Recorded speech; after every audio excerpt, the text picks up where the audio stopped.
there's a new day a-coming. Everybody gonna be free. A better day for you and me.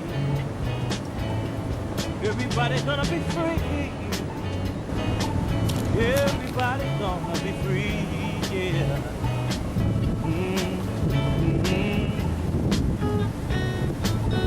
Oh, Lord have mercy.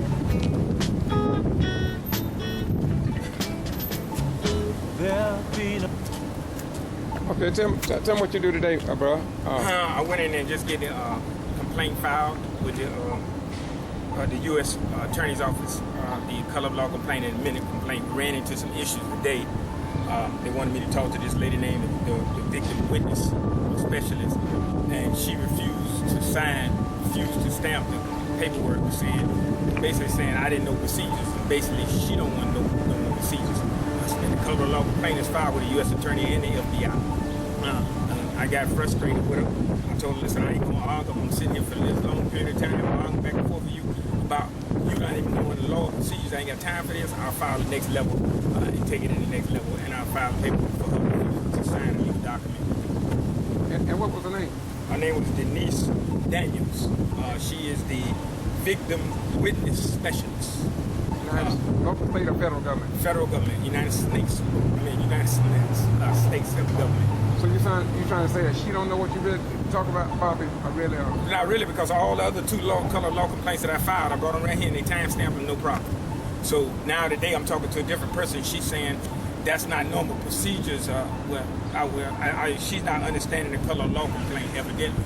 But I told her, well, the color law complaint is not just civil, it's criminal and civil. And she's the victim witness specialist. What makes you authority to tell me what can and can't be filed in the courthouse? Well, you just left the FBI office, am I correct? Yes, sir. Did they not inform you that there have been a lot of color of law complaints filed? Yes. So do you think that there's a possibility that maybe they're getting too many and maybe they need to try to tighten up or scan back? What do you think? Well, I think so, because the thing is that the same lady, the clerk, it's the same clerk. She knew I've been in here before and filed the same thing. I don't know why she just didn't stamp it. Maybe she didn't want to take responsibility, but it is what it is. Well, short form, my question is, I'm retired military. Did you ask her to show you in law what she was saying? Well, she kind of got hard-headed and said something smart. Talking about, well, listen, just how I call somebody else because he's not understanding procedures. I didn't say nothing in it because I didn't really want to start nothing. But really and truly, I'm not the one that don't understand procedures of the law. It was you. Okay, so once again, now who were you trying to file these on behalf of, and for what purpose? Once again, again, it was the amended color of law complaint with John Walton here for JSO arrested him for violation of open and carry law, confiscated 2 of his weapons, returned 1 weapon, and that had been 3 years ago, and 1 weapon has not been returned yet. His case is currently in the Court of Appeals. And also the Keith Crowder recent shooting where JSO on a routine traffic stop shot an unarmed man with his hands up twice in the chest. To have an independent investigation into that, amended it to the original complaint I filed on June the 2nd, the original color law complaint. And I just amended to add those situations directly to that complaint. Right or wrong, did not the FBI say at first that normally if you appeal in something that there's a possibility that you will not get your guns back? Yes. But then he also added that, correct me if I'm wrong, he said that there should have been some type of documentation to at least account for the weapon or show. Yes. And then he said what? He coded out to spit out the code. Well, not all that. Did he not tell you that they should have given you something back, like acknowledgement that they did have the gun or something like that? Yes, they did. Yeah. It's called an inventory sheet. Yeah, inventory sheet. So that wasn't done. That wasn't done. That violates search and procedure. When you take something from someone without giving them an inventory sheet, just like if they confiscate a lot of drugs. The reason that they must give you an inventory sheet is they can't say, okay, we found an ounce of drugs, we found 5 keys of drugs, and come back and say we only found 2. Or we found 15 keys of drugs, and where they can't plant evidence and stuff. That's the reason they must give you an inventory sheet. Anything size and seizure are taken from your person. Well, when they first started discussing that, I like for the people on Facebook and YouTube and everywhere else to understand, I don't like half-handed stuff. And so to me, the half-handed stuff would be for them to say that if you appealing something, then you would not get your gun back. But then they came back after he said they didn't give anything. Then they said, that's strange. Yes. Then they said, that's strange. That's the FBI, right? Yeah, that was the FBI said that. So there's a great possibility that black people, a lot of things that we encounter because we bring it on ourselves by not knowing the law, not asking the right questions, not holding people accountable, just accepting whatever somebody tells us. And that got to change before we can really get to the bottom of trying to bring change in the black American community. Yes. And what really got me about it is that when he said, well, you know, the normal procedure is if it's on appeal, you're not going to get your weapon back. Well, then they took 2 weapons. They gave him 1 back. Then he tried to come back and justify that, well, the one they took from you was the one that got you for open and carry. But if he was illegally toting a firearm, that you can't take something from someone without due process of law. I don't care what it is. You can't deprive an American of life, liberty, or property without due process. And over 3 years, they done had this man weapon. We done called and questioned, and now they saying they don't know where it's at. Well, I think that he told me, and you can see his story. What's your name again, brother? John Walton. John Walton, and we have even, they can see that on YouTube. But the question I want to ask you is that you said that when they stopped you, that you had all your legal documents in place. All legal documents. So it seemed as if though the guy that was shot up in Minnesota, wherever he was, I think, did he have a permit? Yes, he did. So is it that they only want certain people to possibly carry a gun with this open carry? I mean, what's the deal on that? Do you think that now that blacks begin to do what they need to do, that that's creating the problem? Let's talk about it. Don't. Basically, what they're saying, if you're not a law enforcement, you shouldn't have a gun. That's pretty much is how they're reacting and acting with the situation. And I think it's very sad. I think it's very in an issue where that we need to discuss, and we need to take forth, and we need to take a good understanding with ourselves, and we need to actually fight. We need to fight for our rights if we want them. I mean, they're there, but if we allow anyone to infringe on that, then that's when it's time to start fighting. Mr. Walter, short form, you saw on TV what happened up there. What do you think about that? Not to mention Baton Rouge, but another black man just got shot. What do you think about that, short form? I think it's a very sad situation. I think it's a monogamy of just basically, I want to just put it out there. I think what's happening is, I think it's an epidemic. I think one state looks at another state, and I look at another state looks at one state and say, you know what, they did it, I'm gonna do it. And I think what's happening is they're seeing that these officers are not being accounted for their criminal acts, so they feel like they can do what they want to do and get away with it. But I'll say this, I don't think so. I think what's gonna happen is, I think God's gonna get in the middle of everything, and he's gonna take charge. Excuse me, bro, let me interrupt you, I'm sorry. I hear all this about God, but when are we gonna do something? When are we gonna crank up and get tired of seeing all of this that we see? When are we gonna crank up as black men? Listen, this is what I'm saying. I understand the religious beliefs and all that, but black folks are the most religious people in the world. When we praise God, we praise God. But we've been praying God since the beginning and before slavery, and still we are getting no justice. Either we're praying to the wrong damn Jesus, or we're praying to a God that is totally ignoring us. I understand, and my heart goes out to any of the pastors, no disrespect and preaching and all that, but we got to take it above now. There's such thing in the Bible that's called free will. Free will that goes a long way, not just the Bible. That free will means you must take things a step above to yourself and stop asking God for everything. God is not the one killing our ass. Well, I just think that somebody, we don't have any leadership anymore that can step in the forefront and say enough is enough. I think it's we, the people, have the knowledge and the power and the understanding that we are not taking it anymore. The most recent, y'all got to talk to me now. This is live. Y'all got to talk to me about this, and you can close on this, either one of you. But now we talk about the federal government will investigate.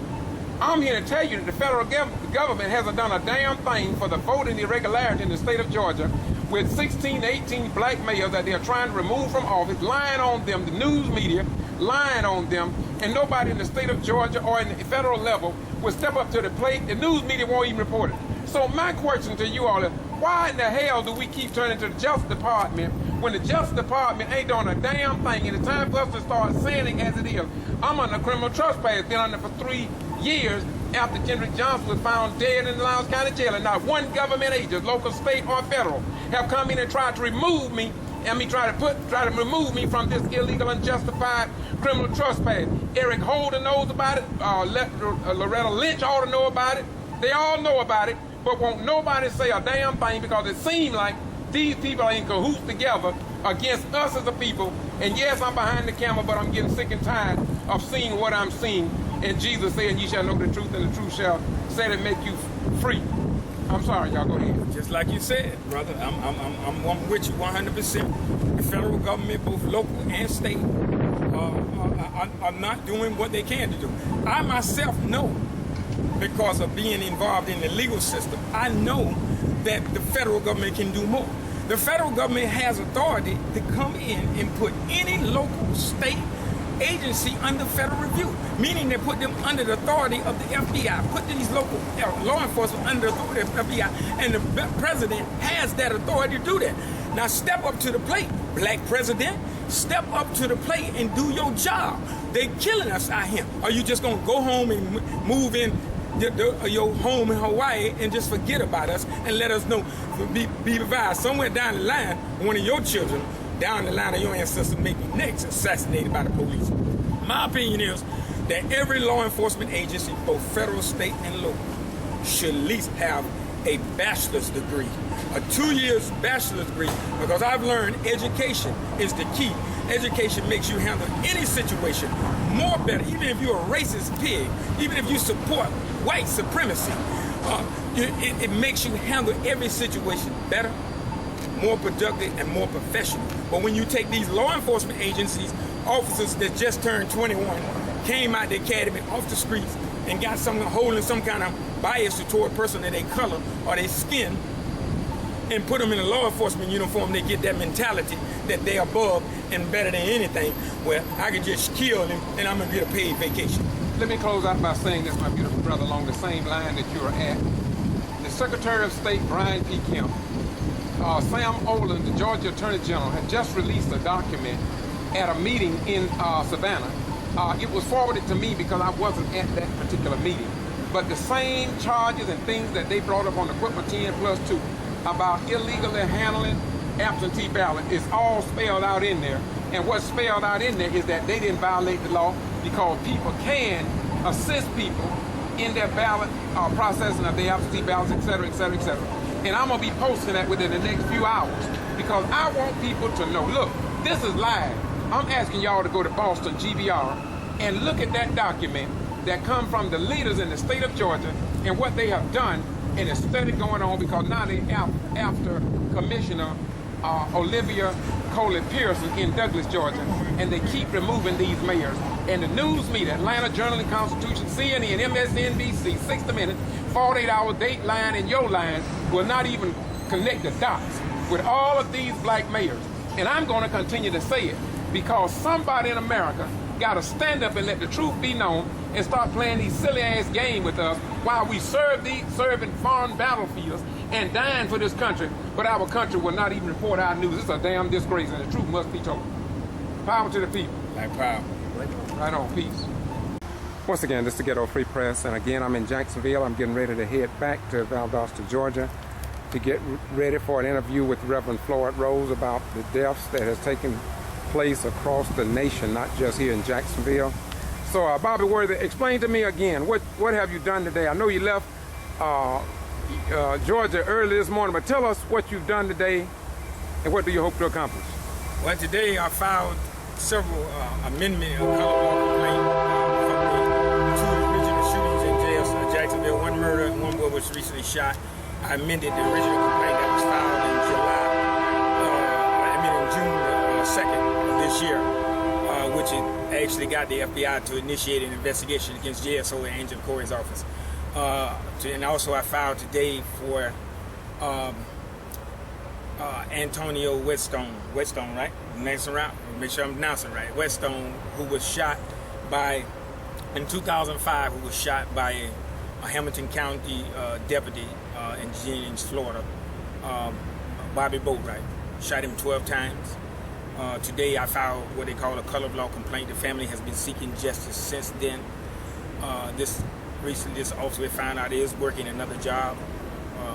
But I filed a color law complaint on the investigation for the Hamilton County Police Sheriff Department and the State Attorney's Office and FDLE, not to mention that the Florida Department of Law Enforcement also was involved in the other. I amended the complaint and I added those amended complaints. I added the Florida Law Enforcement Department as well to that amended complaint.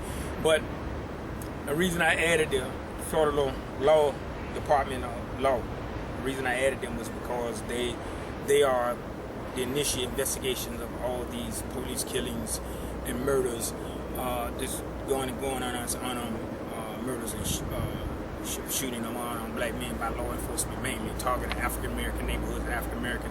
And in Mr. Weatherstone case, the officer signed into evidence a serial number of a weapon, but the weapon was never actually physically in custody that he alleged that Mr. Weatherstone had. This is the color law complaint that he allegedly had. What made me about this case is Mr. Weatherstone is the one that called 911 for assistance and ended up getting killed by the police. This kind of rugged police stuff we got to stop. The family has been seeking justice since 2005. And we're at that point now, the breaking point where the asking for an independent investigation, demanding with the color law an independent investigation into the affairs of the Hamilton County Sheriff Department, namely Bobby Boatwright, the officer that assassinated their son, Antonio. Okay, now I met with them, I think was in Waycross a few years ago, and let's let them come in and just tell their stories the way they want to. What's your name, sir? Esau Gander Jr. And you the father? Yes, sir. Okay. And the mother? Sandra Gander. Okay, tell us, you all, I mean, after all these years, you just won't give up, or what? I mean, what's going on here? Y'all must really love your son. Yes, I do love my son. And willing to fight for him. And willing to fight for him. Okay. Yes. And tell us why you call Bobby Worthy, and what is mainly what happened to your son in your own words, short form? What happened to your son? In my words, I believe my son called for help because he's at the motel that night. And where was this at? In Jenkins Motel in Jenkins, Florida. And someone was breaking in him at the moment. He didn't know who it was, and he called 911.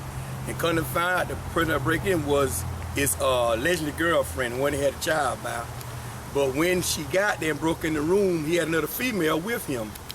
And the two girls initially began to fight, I reckon. And when the officer got there, the other girl beat all up and she was blood all up. I guess he figured my son might have did it. And he just came in, just went to shooting, and he was mad and went to shooting him up like, you know, he was a bad animal or something, in the way I think it happened. Do you have any other children? Yes, we do. So, how do you feel like local court system, judicial system there in your city, you think that they have done what they need to do? No, I really don't. Because the sheriff made a statement on national television that his deputy did an outstanding job. He saved 2 people alive. When he the one initially called the one that dead alive, he didn't save nobody alive, he took a life. And they're walking around here on these cars to serve and protect the community, but they're not protecting the community. They are serving us with bullets and protecting each other by lying or holding themselves. And I don't think that's right. And I don't think a sheriff should get on that TV and say deputy did an outstanding job with a statement received from his deputy.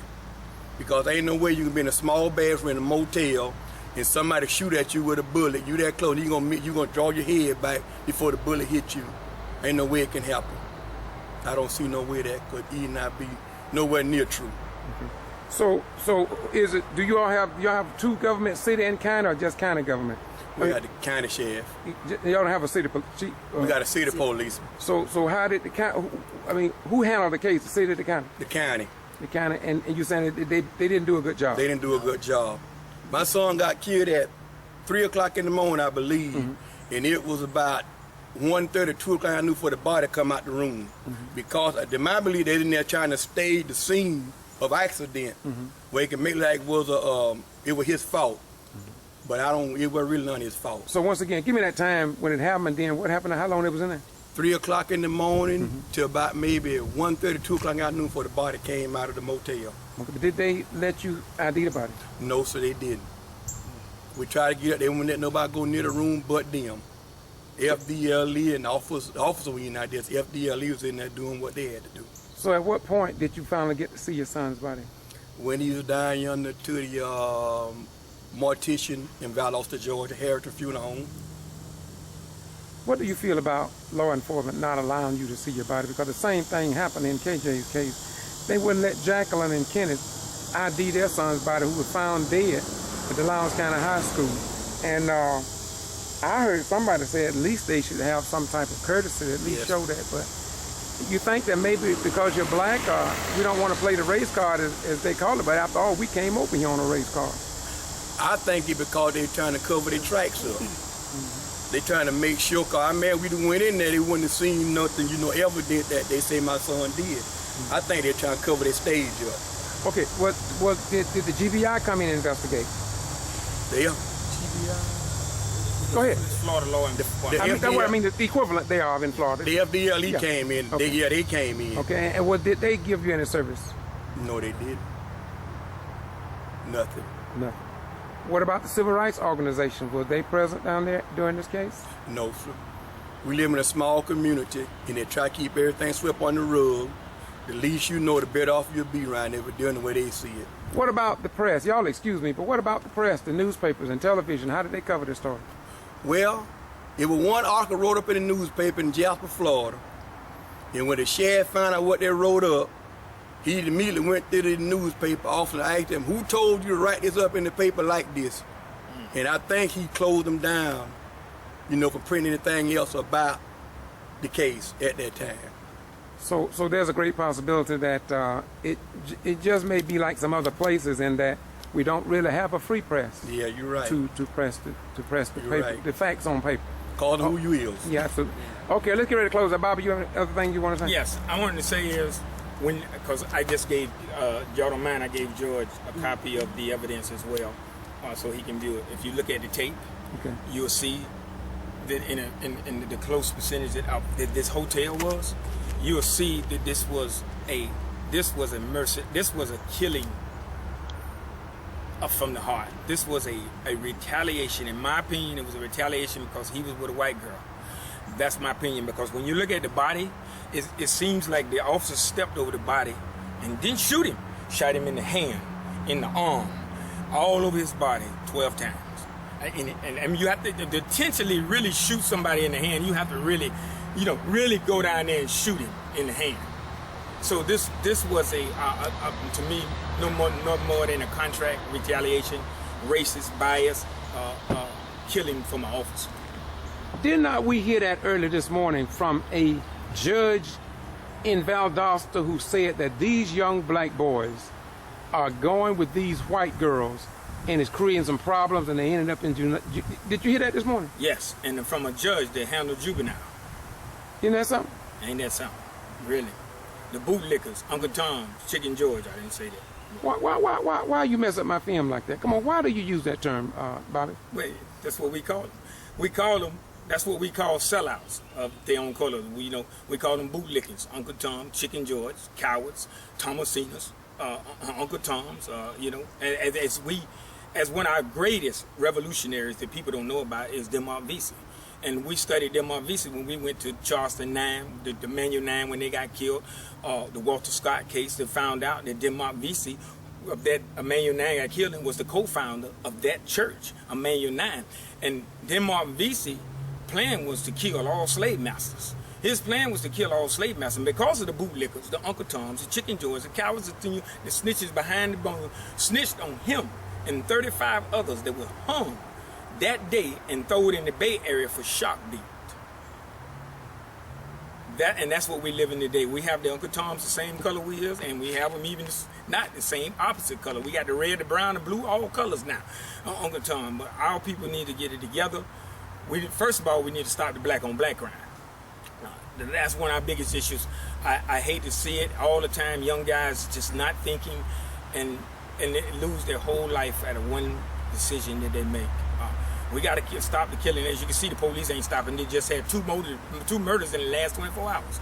2 murders, one in Minnesota, one in Baton Rouge, Louisiana. Where it looks like the police just are getting very comfortable at shooting a black person. One question, and you close on this note. All three of you can respond if you like. What do you think would happen if the numbers and the statistic was reversed and it was black police officers shooting down white children? What do you think it will be a little different? Well, oh yeah, it'll be a lot different because it'll be a lot different. Even the black officers that shoot black victims, they're not punished like they're supposed to. Since even in Jacksonville recently, they had a altercation where three or four officers ran into a store after a black guy beat him to death. And they had another altercation where a white girl spit on a black officer. He hit her and punched him. They didn't beat him to death. They just beat him and jumped on the other guy in the liquor store. They didn't beat him to death. But this black officer punched the girl because she spit on him and hit her. And within a week, they had him arrested and prosecuted. Okay, let's close on this note. And I don't know anybody that can answer this better. I was with you, District Coordinator Larry Lockie, District Coordinator Larry O'Hara, Mr. Hall, I think it was, in Willacoochee, Georgia, some years ago, after they got the equipment 10+2, dealing with voting rights irregularities. You then sent out a press release to notify the general public that a press conference was taking place about possibly an individual buying votes, driving a government vehicle, and the news media didn't even show up. I was the only camera there. So why do you done this, I think, with some of the most recent press release. Why do you think that the news media will not show up when it comes to black news in the black community and considering what's happening to our young black boys and black girls? My opinion that the news is censored. They have certain things that they can report. I used to blame the news reporters, but I don't now, because I know now it's the folks over them that's pulling their strings, what to say, how to say it, and when to say it. And it's just unfortunately that their voices of freedom of speech has been cut like that. That's why I always get the Getto Free Press, because you report what others ignore, even if it's good or bad. You know what I'm saying? Even we have had our disagreements and all that about different stuff, and some of the things I have learned, even being around the Getto Free Press, the voice, has made me a better person in handling situations and different stuff. So you surround yourself with good people and good things that happen.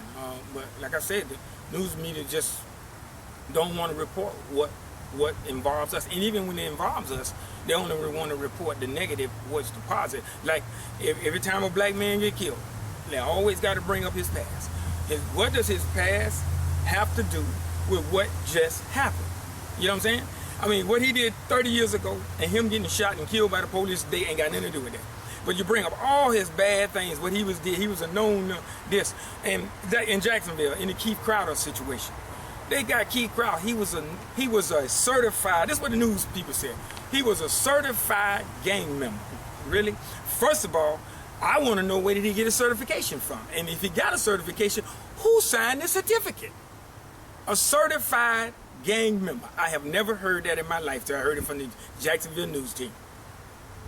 And it's time for us to hold them accountable. And if we don't hold them accountable, at least we can speak the truth and tell what's actually happening. And I'm here to say, I'm saddened to say it, but we serve, and I'm going to continue to say this, I put 21 years in the United States Armed Forces. And it seems as if though the federal government don't give a damn about our active duty, disabled, retired, and ordinary veterans that served this nation in both time of war and in time of peace. And I'm going to say, it is a disgrace, it is a disgrace, it is a disgrace. Thank you very much. All right, thank you.